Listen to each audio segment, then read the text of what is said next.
ये तो वाकई कमाल हो गया दोस्तों। भारतीय जनता पार्टी सरकार ने जातीय जनगणना पर घोषणा तो कर दी, मगर अब तक प्रधानमंत्री नरेंद्र मोदी ने राष्ट्र के नाम संबोधन नहीं किया। गौर कीजिएगा दोस्तों, मैं क्या कह रहा हूं।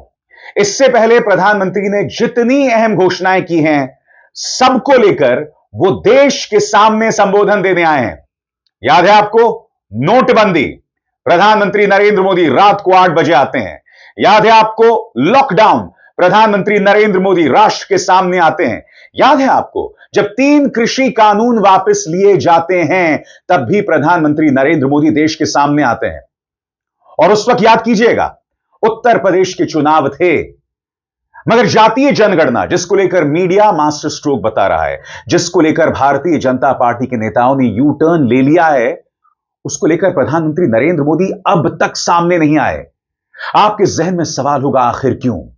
ना प्रधानमंत्री नरेंद्र मोदी आए हैं, ना देश के गृह मंत्री अमित शाह। तो इसका आसान और सरल सा जवाब क्या है दोस्तों, इसके एक एक शब्द पर गौर कीजिएगा। जैसे ही जातीय जनगणना पर घोषणा होती है, प्रधानमंत्री नरेंद्र मोदी की जो अंधभक्त फैक्ट्री है ना, जो इनके कट्टर समर्थक हैं, खासतौर से जो अगड़ी जाति के हैं, उनमें एक मायूसी की लहर छा जाती है। वो कहते हैं कि हम तो इंतजार कर रहे थे पाकिस्तान पर सर्जिकल स्ट्राइक का, मगर हुआ क्या? प्रधानमंत्री नरेंद्र मोदी जातीय जनगणना लेकर आ गए। अब इनमें से कई लोग ये कह रहे हैं कि पापा ने अगर फैसला किया है तो सही ही किया होगा, मगर इनमें से कई लोग विश्वासघात वाली भावना से गुजर रहे हैं। They are feeling betrayed. और इस बात को प्रधानमंत्री नरेंद्र मोदी भी समझते हैं। भारतीय जनता पार्टी इस बात को जानती है कि उसका जो कट्टर समर्थक है ना, वो ब्रेन वॉश्ड फॉरवर्ड कास्ट से आता है। जो आईटी प्रोफेशनल है, जो इंजीनियर है, जो डॉक्टर है, जो पढ़ा लिखा है, मगर फिर भी उसके अंदर कूट कूट के नफरत भरी पड़ी है, मुसलमानों के लिए, पिछड़ों के लिए, दलितों के लिए। कहने का अर्थ साफ है, प्रधानमंत्री अब तक राष्ट्र के नाम संबोधन इसलिए नहीं कर रहे हैं क्योंकि उन्हें डर है कि उनका जो कोर वोटर है, वो कोर वोटर जो सोशल मीडिया में उनकी ताकत, उनकी आवाज बनता है, कहीं वो उनसे छिटक ना जाए। समानांतर तौर पर क्या हो रहा है दोस्तों, मैं आपको बतलाना चाहता हूं। हमें 2 लोगों पर गौर करना पड़ेगा, मुख्यमंत्री आदित्यनाथ और आरएसएस प्रमुख मोहन भागवत। जातीय जनगणना को लेकर प्रधानमंत्री नरेंद्र मोदी ने, कहा जाए, भाजपा ने जो घोषणा की है ना, वो मुख्यमंत्री आदित्यनाथ और आरएसएस की सोच के बिल्कुल उलट है। आरएसएस किसी भी कीमत पर जातीय जनगणना के खिलाफ रही है। और रही बात मुख्यमंत्री आदित्यनाथ, तो 2023 का उनका यह बयान देख लीजिए। उस पर वो कह रहे हैं कि हम किसी भी कीमत पर जातीय जनगणना के लिए तैयार नहीं होंगे। गौर कीजिए उन्होंने क्या कहा, हम अपने राज्य में जातीय जनगणना नहीं कराएंगे। सपा की मांग पर विधानसभा में सीएम योगी आदित्यनाथ का बयान। और सबसे बड़ी बात, हम यह नहीं भूल सकते कि जातीय जनगणना को लेकर सबसे ज्यादा अग्रेसिव, सबसे ज्यादा आक्रामक कौन रहा है? नेता विपक्ष राहुल गांधी। आज चाहे भारतीय जनता पार्टी जो मर्जी करे दोस्तों, चाहे आने वाले दिनों में वो प्रचार तंत्र के जरिए इस पूरी सोच को पलट दे, मगर हकीकत यह है कि जातीय जनगणना इसलिए आई है क्योंकि राहुल गांधी लगातार इस मुद्दे को लेकर दबाव बना रहे थे। क्योंकि जातीय जनगणना के बारे में स्वयं प्रधानमंत्री ने क्या कहा हम सब जानते हैं। न्यूज 18 को दिए गए इंटरव्यू में उन्होंने कहा था कि इसके पीछे अर्बन नक्सली सोच है। तो बड़ा प्रश्न, स्वयं प्रधानमंत्री तो अर्बन नक्सली है नहीं, तो फिर जातीय जनगणना क्यों लेकर आए? हकीकत यह है दोस्तों, जब राहुल गांधी कहें तो कैरेक्टर ढीला, मगर जब प्रधानमंत्री नरेंद्र मोदी कहें तो रासलीला। यह बात हजम नहीं होगी। और भारतीय जनता पार्टी इस पर उग्र इसलिए भी नहीं हो सकती क्योंकि उनका मुकाबला तेजस्वी यादव और अखिलेश यादव सरीखे पिछड़ी जाति के नेताओं के साथ है, जिनके मूल्य सही मायनों में पिछड़ी जाति की राजनीति से जुड़े हुए हैं। मैं आपका ध्यान खींचना चाहूंगा इस मुद्दे पर। तेजस्वी यादव ने प्रधानमंत्री नरेंद्र मोदी को आज खत लिखा है। कहने को उन्होंने अंग्रेजी में ट्वीट किया है, मगर मैं इसका हिंदी में अनुवाद करता चलूं। मेरी चिट्ठी प्रधानमंत्री नरेंद्र मोदी के नाम। जातीय जनगणना कराने का फैसला हमारे देश की बराबरी की तरफ सफर में एक बड़ा और बदलाव लाने वाला कदम बन सकता है। करोड़ों लोग जो सालों से इस जनगणना की मांग कर रहे हैं, उन्हें सिर्फ आंकड़े नहीं, इज्जत चाहिए। सिर्फ गिनती नहीं, हक और ताकत चाहिए। और वो बाकायदा तमाम मुद्दे गिनवाते हैं। नंबर 1, प्राइवेट सेक्टर में आरक्षण। नंबर 2, ठेकेदारी में आरक्षण। नंबर 3, न्यायपालिका यानी जुडिशरी में आरक्षण। नंबर 4, जातीय जनगणना के आंकड़ों के आधार पर आनुपातिक आरक्षण। मंडल कमीशन की बाकी सिफारिशों को पूरी तरह लागू करना। राजनीतिक कारणों से प्रधानमंत्री नरेंद्र मोदी जातीय जनगणना ले तो आए हैं, मगर कहीं ना कहीं वो इस चक्रव्यूह में उलझ गए हैं। इसीलिए प्रधानमंत्री राष्ट्र के नाम, राष्ट्र के सामने आकर इसे अपनी बड़ी उपलब्धि नहीं बताने वाले, क्योंकि इससे उनके जो कट्टर समर्थक हैं वो नाराज हो सकते हैं, वो बिदक सकते हैं, और यह प्रधानमंत्री नरेंद्र मोदी को किसी भी कीमत में स्वीकार नहीं। दोस्तों, द प्रिंट में पत्रकार वीर सांघवी ने एक लेख लिखा है और उसने कहीं ना कहीं भाजपा और उनके प्रचार तंत्र के दोहरे मापदंड की पोल खोलकर रख दी है। वो क्या कहते हैं, उनके एक एक शब्द पर गौर कीजिएगा। वीर सांघवी लिखते हैं, जब राहुल गांधी जातीय जनगणना की मांग करते हैं तो वो एक बेहूदी और बांटने वाली बात लगती है, लेकिन जब सरकार वही काम करती है तो उसे मास्टर स्ट्रोक कहकर तालियां बजाई जाती हैं। अब जब इस मुद्दे पर कुछ हद तक सहमति बन चुकी है तो मैं जातीय जनगणना के हक या खिलाफ तर्कों में ज्यादा नहीं जाना चाहता, लेकिन यह जरूर याद दिलाना चाहता हूं कि 1990 तक ज्यादातर बड़े राष्ट्रीय दल जातिवाद की राजनीति के खिलाफ थे। तब यह माना जाता था कि जाति ने हिंदू समाज को बांटा है और इससे बहुत बुराइयां पैदा हुई। इसलिए जो भी नीतियां जाति के आधार पर बनती थीं, उन्हें पिछड़ी जाति का सोच माना जाता था या उन्हें पिछड़ी सोच का हिस्सा माना जाता था। और आगे बढ़ने से पहले एक जरूरी संदेश, मेरे कार्यक्रमों के लिए आप नोटिफिकेशन का इंतजार मत कीजिए। मेरे चैनल में जाइए और खुद जाकर कार्यक्रम देखिए और रहिए अपडेटेड। और हां, ज्वाइन कीजिए मेरा चैनल। देखिए यह जरूरी संदेश।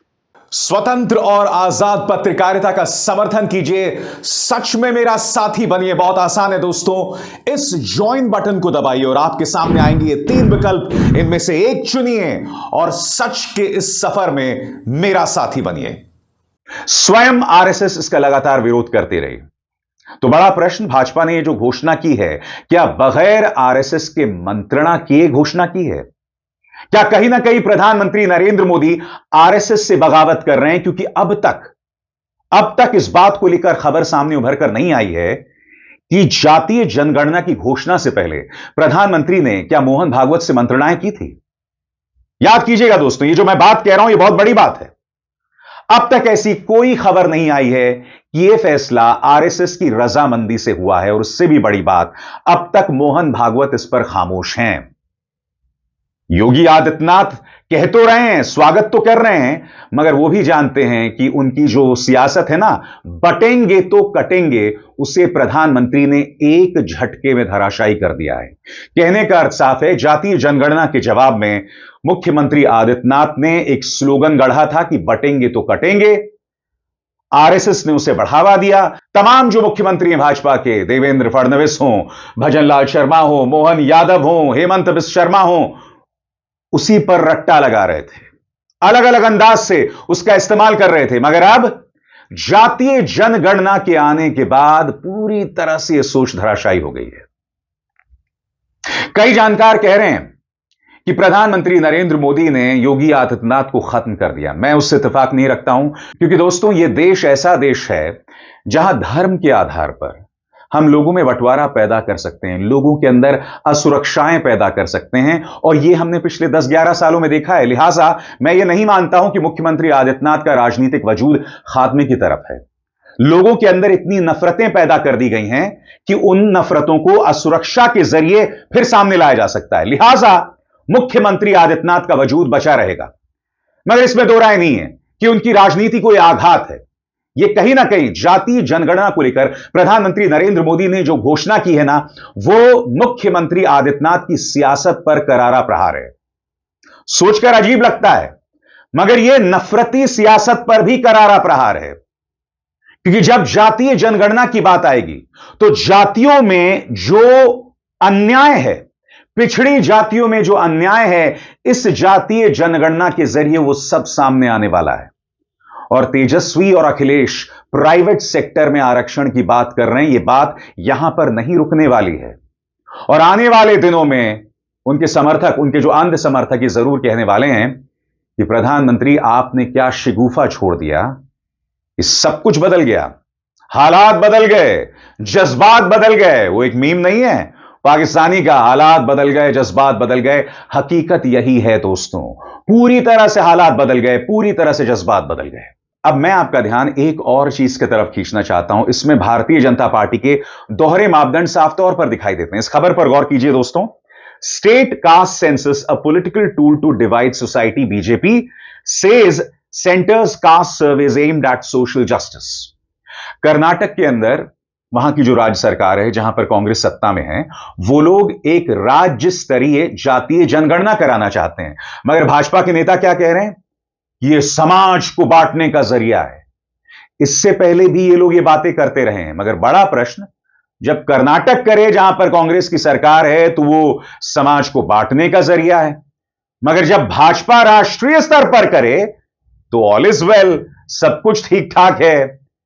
इनका एक एक नेता दोस्तों, चाहे मुख्यमंत्री आदित्यनाथ हो, हेमंत बिस्वा शर्मा हो, कंगना रनावत हो, जी हां कंगना रनावत, इन्होंने सब ने जातीय जनगणना का विरोध किया था। स्वयं प्रधानमंत्री ने इसके पीछे नक्सली सोच बताया था। मगर आज इतना शर्मनाक यू टर्न।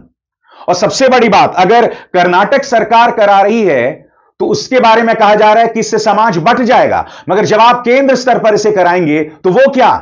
इरादा साफ है। प्रधानमंत्री नरेंद्र मोदी को सिर्फ और सिर्फ राजनीति दिखाई देती है, सिर्फ राजनीति कर सकते हैं और उसके अलावा कुछ नहीं। मैं आपको बतलाना चाहता हूं इस दोहरे मापदंड पर क्या कह रही है सुप्रिया सुनीता आपकी स्क्रीन पर। तुम करो तो लीला, हम करें तो पाप। और बात तो सही है दोस्तों, बात तो सही है। इस वक्त भारतीय जनता पार्टी को समझ नहीं आ रहा कि वो किस तरह की राजनीति करे, क्योंकि दोस्तों मंदिर नहीं चल रहा है। याद कीजिएगा, राम मंदिर की प्राण प्रतिष्ठा हुई थी लोकसभा चुनाव से पहले। मकसद क्या था? मकसद यह था कि भाई राम मंदिर की प्राण प्रतिष्ठा के जरिए उत्तर प्रदेश में हमें 80 की 80 सीटें मिल जाएं।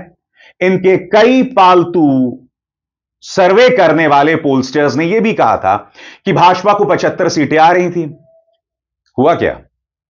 अखिलेश यादव ने अपने दम पर कांग्रेस के साथ मिलकर 43 सीटें हासिल कर लीं, जहां पर प्रधानमंत्री की जान बाल बाल बची बनारस के अंदर। यह हुआ। और सबसे बड़ी खबर, अयोध्या फैजाबाद में हार गए। अयोध्या फैजाबाद में हार गए। इससे स्पष्ट हो चला था कि राम मंदिर का मुद्दा नहीं चला। अब ये लोग नारा देते हैं कि अयोध्या तो सिर्फ झांकी है, काशी मथुरा बाकी है। मगर भाजपा भी अपने दिल में जानती है कि अरे भाई, जब राम मंदिर का मुद्दा नहीं चला तो काशी मथुरा कहां चलेगा। इसीलिए थोड़ा सा ट्विस्ट दिया जा रहा है, थोड़ा सा यू टर्न ले लिया गया है। अब यू टर्न है जातीय जनगणना के मुद्दे पर, यानी कि राहुल गांधी का सहारा लिया जा रहा है। बहुत दिलचस्प बात है दोस्तों। एक मैंने कार्टून देखा था दोस्तों, जिसमें प्रधानमंत्री नरेंद्र मोदी राहुल गांधी के सामने खड़े हुए हैं, हाथ में नोट पैड और पेंसिल है, और राहुल गांधी कह रहे हैं तुमने ये किया। प्रधानमंत्री ने कहा हां मैंने कर दिया सर। फिर राहुल कहते हैं तुमने ये किया। प्रधानमंत्री ने कहा हां सर मैंने ये कर लिया है। एक एक करके राहुल गांधी जो मांग कर रहे थे, प्रधानमंत्री नरेंद्र मोदी को माननी पड़ रही है। आपको गौर करना पड़ेगा कि राहुल गांधी की किन किन मांगों को इस सरकार ने माना है। चाहे वक्फ बिल को स्टैंडिंग कमेटी को भेजने वाला मामला हो, हालांकि सरकार ने किसी तरह से पारित करा लिया, अब वो मामला सुप्रीम कोर्ट में फंसा हुआ है। इसके अलावा अप्रेंटिसशिप का मुद्दा हो, या फिर अब जिस तरह से जातीय जनगणना जो है वो सरकार को लाना पड़ा है। यही वजह है कि कांग्रेस के ऑफिस के बाहर यह पोस्टर लगा हुआ है जिसमें लिखा हुआ है, झुकती है दुनिया झुकाने वाला चाहिए। कहा था ना, मोदी जी को जातीय जनगणना करवानी ही पड़ेगी, हम करवा कर रहेंगे। राहुल गांधी ऐसा कह रहे हैं। और ऐसे में अगर राहुल गांधी ऐसा सोचते हैं कि वो जो चाहते हैं प्रधानमंत्री नरेंद्र मोदी को करना पड़ता है, वो गलत नहीं है, क्योंकि हमारे सामने सबूत है और उस बात से हम इनकार नहीं कर सकते हैं। अब इज़हार शर्मा को दीजिए इजाजत। नमस्कार।